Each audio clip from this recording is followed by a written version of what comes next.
All right, you ready? Ready as you'll ever be. So we are going to start with Chapter 15 and Special Senses. Now, this is kind of an extension of what chapters that we covered first semester. Yeah, the nervous system. So we're talking about special receptors in special areas that do the same sort of thing the nervous system did when we talked about it last semester. So what did the nervous system do? Or parts of the nervous system? They forgot already. Yep, relays messages, nerve impulses about things going on in the environment around us. So we can then react to them to maintain what? Homeostasis. Yes? Okay. So when we talk about the special senses, we're talking about special receptors, not like the receptors we talked about when we talked about sensory and motor receptors in those nervous system chapters. We're talking about special stimuli, different stimuli when we talk about the special senses. And when we talk senses, what does that bring to mind? Those 5 things, your sense of touch, smell, taste, sight, and there's another one. Yeah, equilibrium. So that's what we're talking about in these chapters, those guys, the special senses.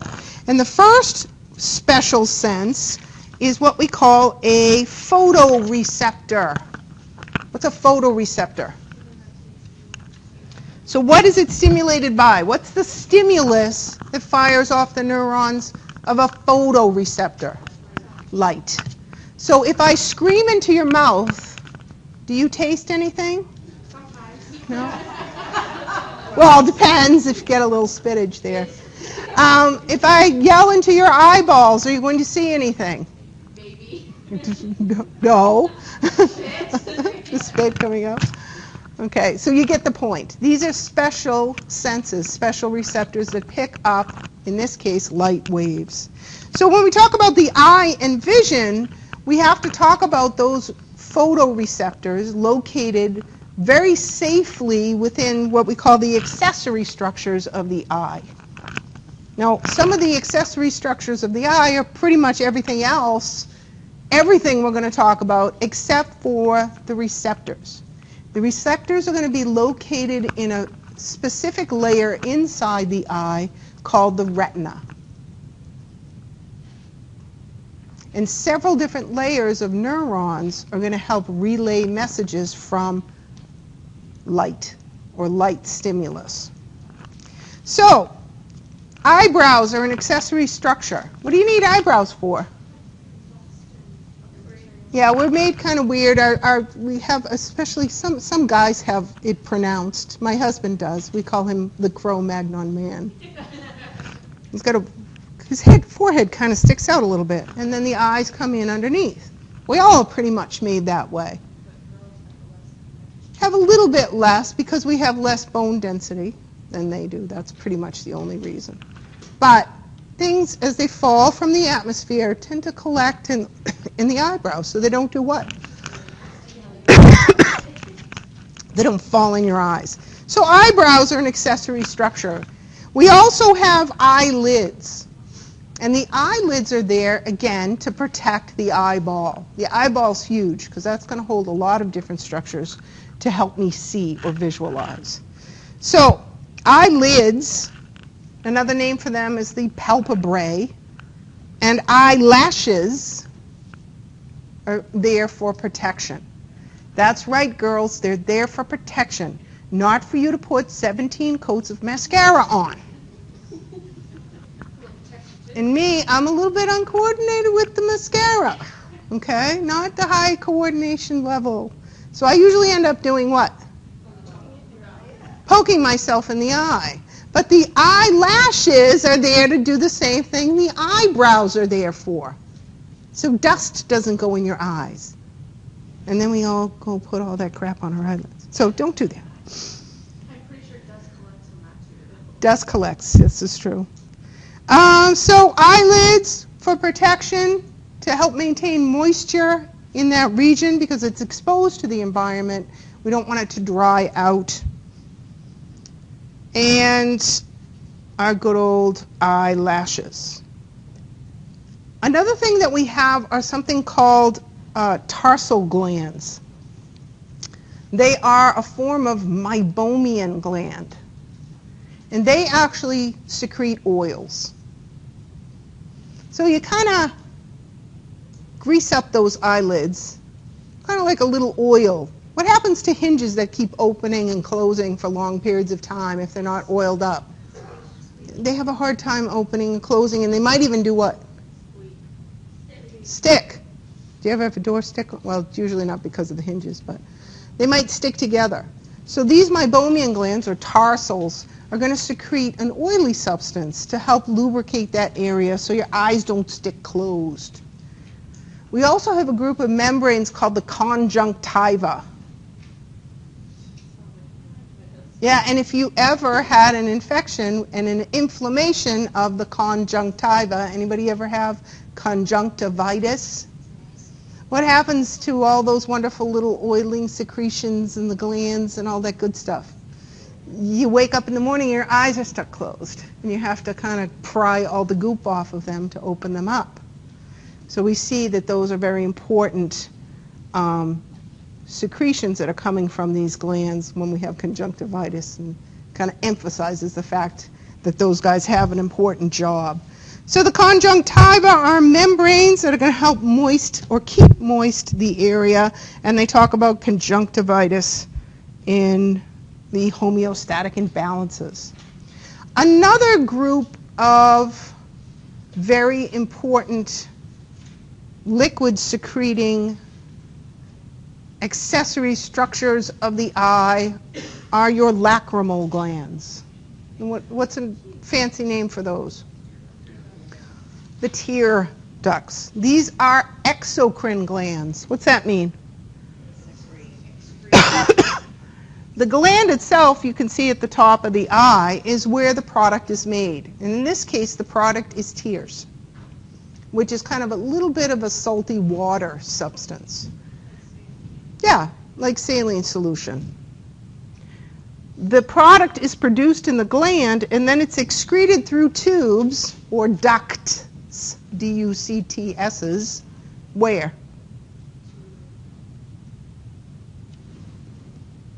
Down and around that eye region. So through gravity, we secrete tears from the lacrimal glands, and they fall across the eye, and then where do they go? They got to go somewhere, or else they pour over the edge, right? So they go into the lacrimal sac. And there's a little drainage area. We'll see it in the next diagram. You ready for the name of this one? It's called the Canal of Schlemm. It's a real thing. I don't know. I think Mo, Larry, and Curly picked that one. But the Canal of Schlemm is where, or lacrimal punctum, is where we're going to see the drainage area that goes into the lacrimal sac. And that actually drains where? Into your sinuses. This is why, girls, first date, no sad movies. You know what I'm talking about? It's just not attractive. Not attractive. So guys, if you're going to bring your girl on a date, the first one, make it a comedy. I don't know, they might cry then too. Yeah, sometimes. So that's why when we overproduce tears in the lacrimal gland, we get an overrunning into our nose region. Not attractive. Typically, the normal tear production will just go into the lacrimal sac, and then you end up swallowing it. Okay? Yes, that is also attractive as well. So those are some of the accessory structures of the eye. The other thing that they go into, and I'm not going to make you memorize, is the muscles. These are also very important accessory structures of the eye, because what are they going to allow you to do as binocular visioned mammals? Yeah, move your eyes in unison to find objects. And we use both our eyes' worth of information to discriminate what's going on in our environment. So these muscles, called extrinsic eye muscles, and we can see on our diagram, oh, it doesn't show it here, on page 550, you see a summary of muscle actions, innervated cranial nerves. So these particular cranial nerves are the ones that cause these muscles to do what? Contract, which cause you to look to the side or up or down. I'm not going to make you memorize them, so just know what an extrinsic eye muscle does, moves those eyeballs for a living. So the next thing I want to go over is the actual structure of the eye. So the eye itself is made of three very strong, not really very strong, not all of them, 3 layers. Another name for them is tunics. And these are what form what we call the eyeball. The sensory structures are going to be found in the inner tunic, called the sensory tunic. And you're probably more familiar with the term retina. So the retina is the inner layer. In this diagram, it's the yellow stuff. That's where the sensory receptors for vision are located. And the rest of the tunics or layers help to protect those sensory receptors and provide them with nutrients. So let's go through the whole layer thing in the formation of the eyeball. The very outer layer is the strongest of the tunics, and it's made of 2 portions. That outer layer that goes all the way around, in the diagram it's that kind of clear thing or white thing, that's called the fibrous tunic. Now there's 2 parts to the fibrous tunic. There's a white part, and that's when I look at my eyes, that's the white of my eye. And then I have a clear part to the fibrous tunic that goes over the colored portion and the hole in my eyeball. That's called the what? That's called the cornea. So the white part is called the sclera, and the clear part is called the cornea. Everybody with me?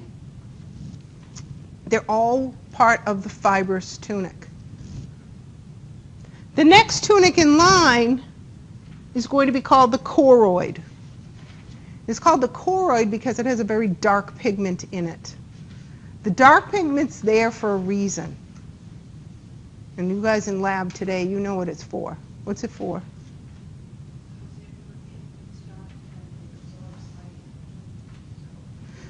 In order to fire off receptors, we have to get light towards the receptors or draw it towards the receptors. Many of these accessory structures are going to draw it towards a certain place on the retina, the inner tunic,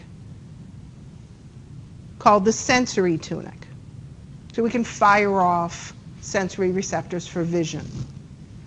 The choroid layer is dark because it's going to help absorb a lot of the light waves that come in order for us to fire off the receptors in the retina. Also, what else am I going to find in that choroid layer? Blood vessels. A bunch of blood vessels that are going to help provide nutrients to the cells in that area.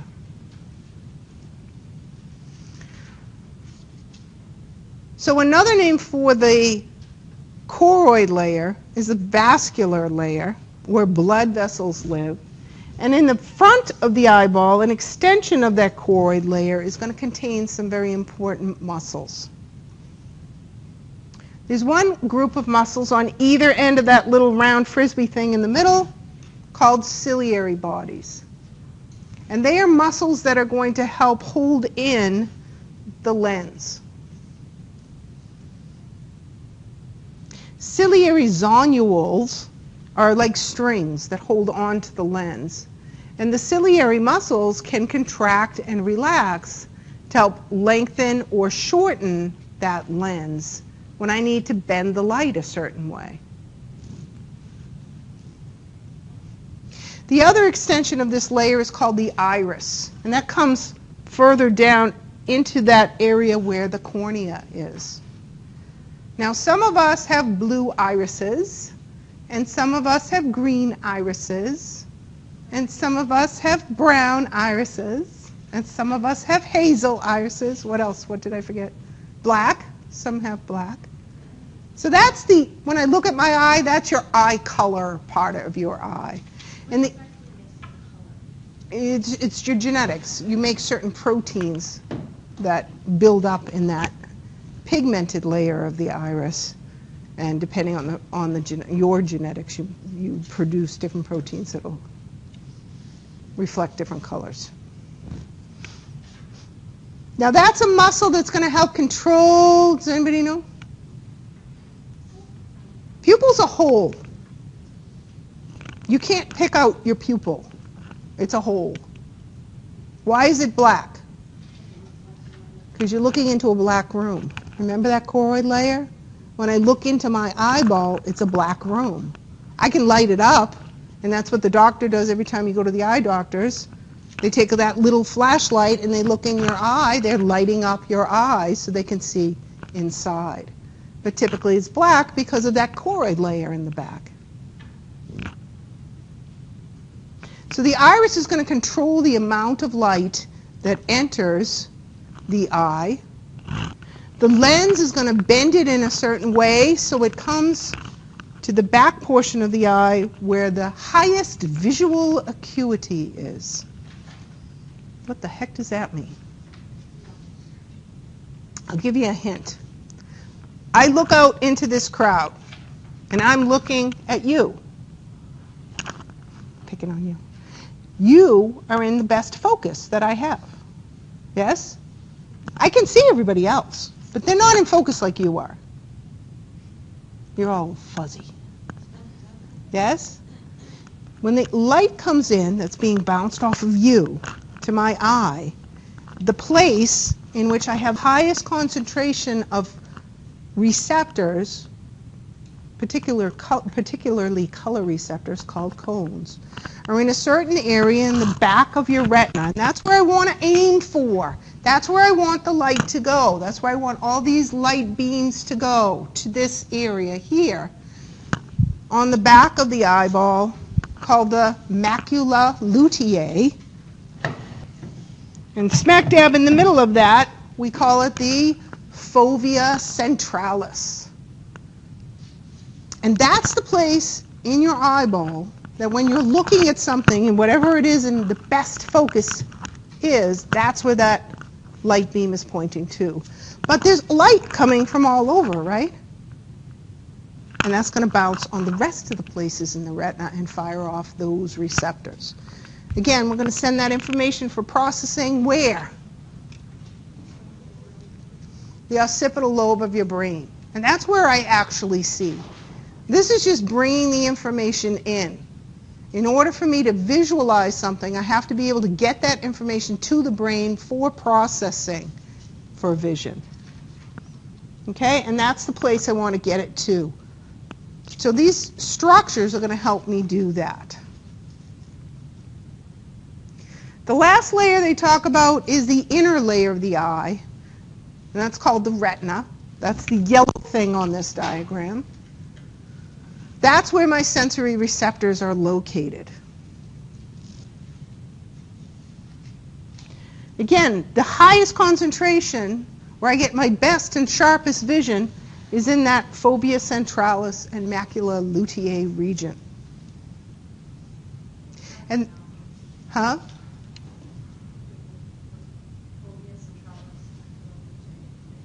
Well, I'm ignoring you. All right. So that's where we want to get the light to, the light waves to. And all the rest of the things in the eye are going to help me do that.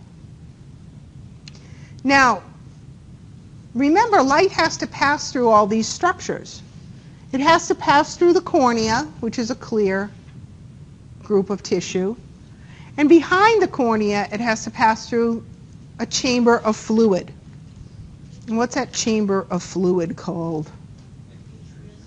It's in the front of your eyeball, so it's called the anterior chamber.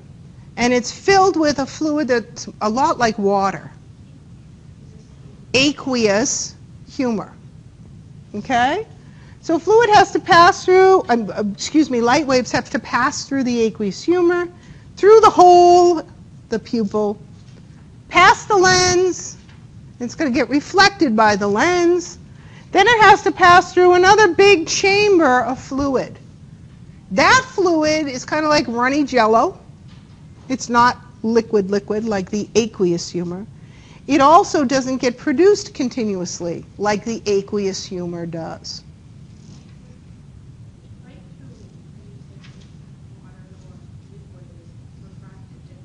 Yes, it is. Why do you think we need the fluid inside those chambers? To keep structure, to keep the cells in nutrients. Because think of synovial joints. When we talked about joints last semester, who's going to keep all those cells along the outside with food and getting rid of waste for them? Synovial fluid. So the eyeball is kind of the same deal. Okay? Is it going to refract a little bit different? Yes, it does. And our lens takes care of that. And our brain takes care of that when it interprets it. So the vitreous body or vitreous humor is in the back end or back chamber of the eyeball called the what? The posterior chamber of the eyeball. So, iris. And that's an eyeball. And you'll dissect one in lab, and it's lots of fun. Sympathetic and parasympathetic divisions of the autonomic nervous system. Does that give you hives? Are going to help control the muscles of the iris. So the parasympathetic division is going to cause what to happen? Pupils to do what? Constrict or contract, which does what to the size of the pupil? Decreases it, makes it smaller so less light can come in. So if I take my flashlight and shine it in your eyes, what's going to happen to your pupil? How come? Because too much light can do what? Too much light can damage the photoreceptors of your retina. So your iris, as a protection mechanism, decreases the amount of light that comes in. It's also going to allow you to focus on the object that way. Anybody microscope users? What do I always yell at you for? Turn your light down!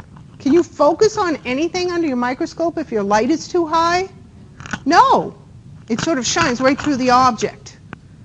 So this kind of works the same way. Sympathetic division of the autonomic nervous system is going to do what to those pupils? Make them wider. How come? This is when I need more light to come in.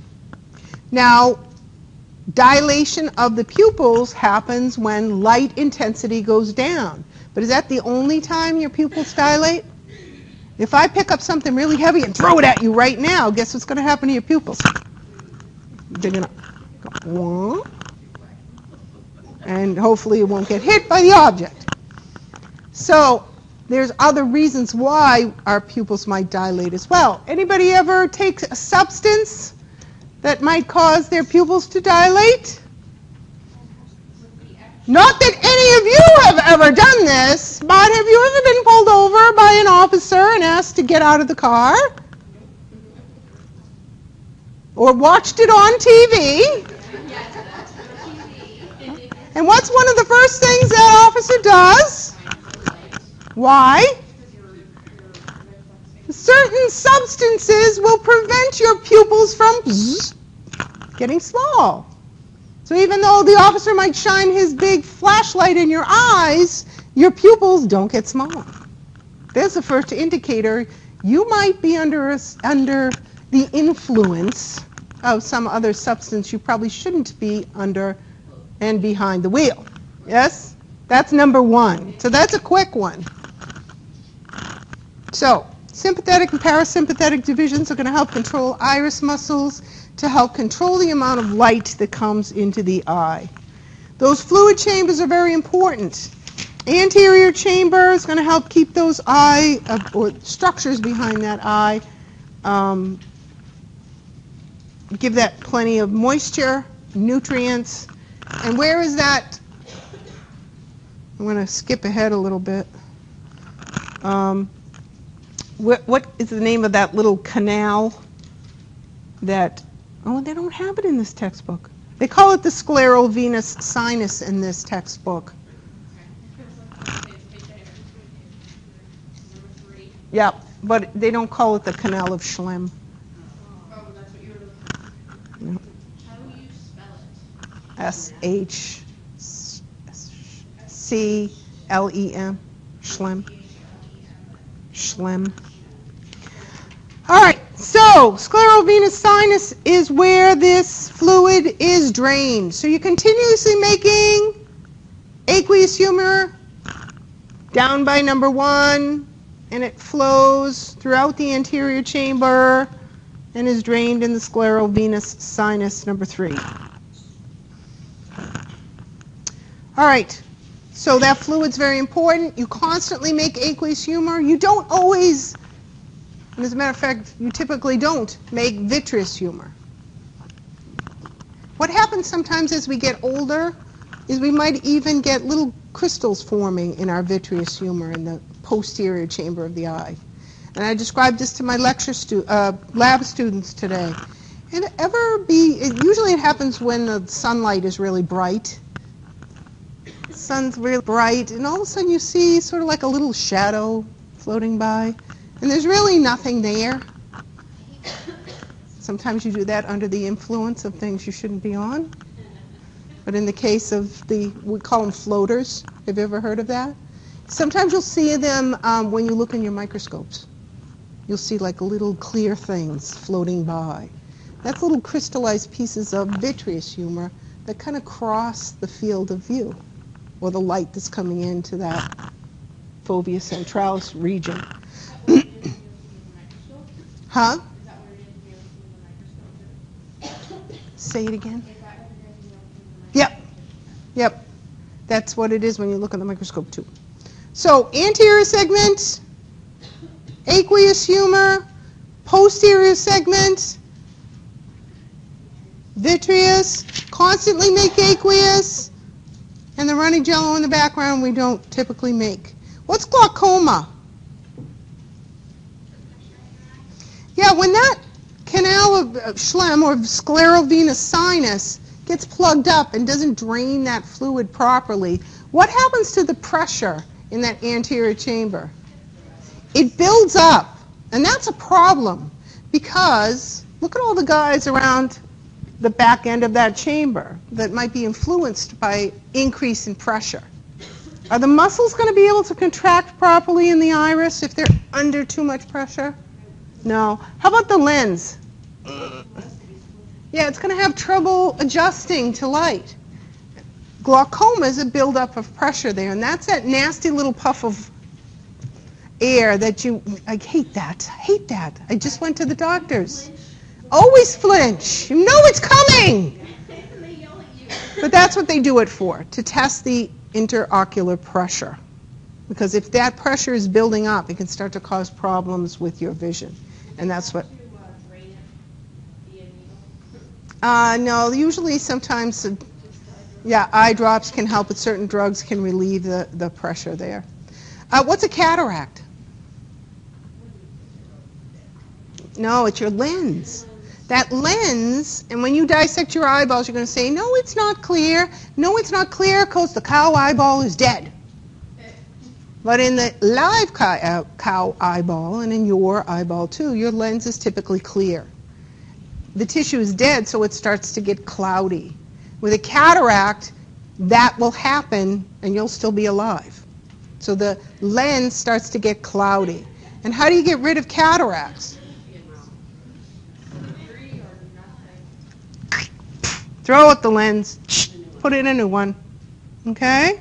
So we can fix that. So if you have cataract surgery to take them out, and you put in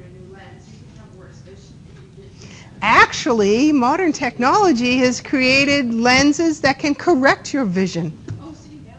Yeah, so say you're myopic or hyperopic, which we'll learn in this chapter as well. You can actually get new lenses that'll fix that. It's pretty cool. So that's what a cataract is. So know the difference between cataracts and glaucoma. So what's the lens? It's a crystalline protein, and it actually is a protein that kind of wraps itself around in a circle. And when you go to lab, pay close attention to this. You remove the lens from your cow eyeball, cut it in half. When you look inside, it kind of looks like an onion, because these proteins actually wrap themselves very, very tightly to create the lens. And it's not flat like your eyeglasses. It kind of looks like a marble. So pay attention to that when you dissect. But the reason it is shaped like that is because of the crystalline proteins that make it up. Light. What is light? What is white light? It's all the lights in your what? I'll give you the easy term. It's all the lights you can see. What does that, give me the science term for that. In your what spectrum? That you can see.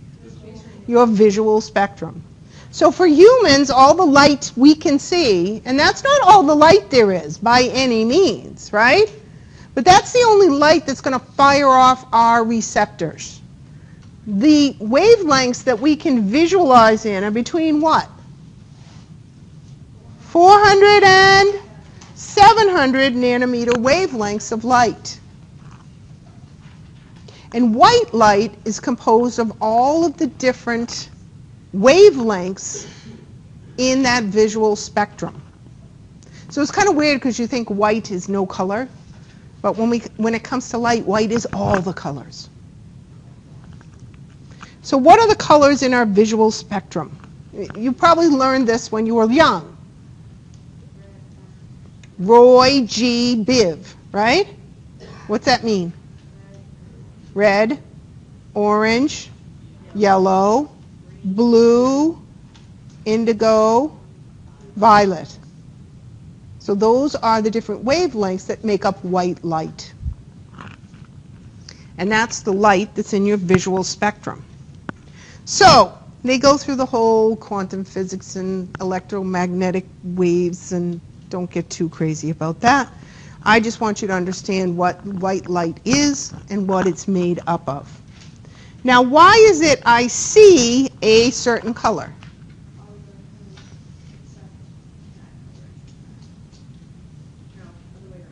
Other way around. So I'm wearing the greenness today, right? Why do you see green?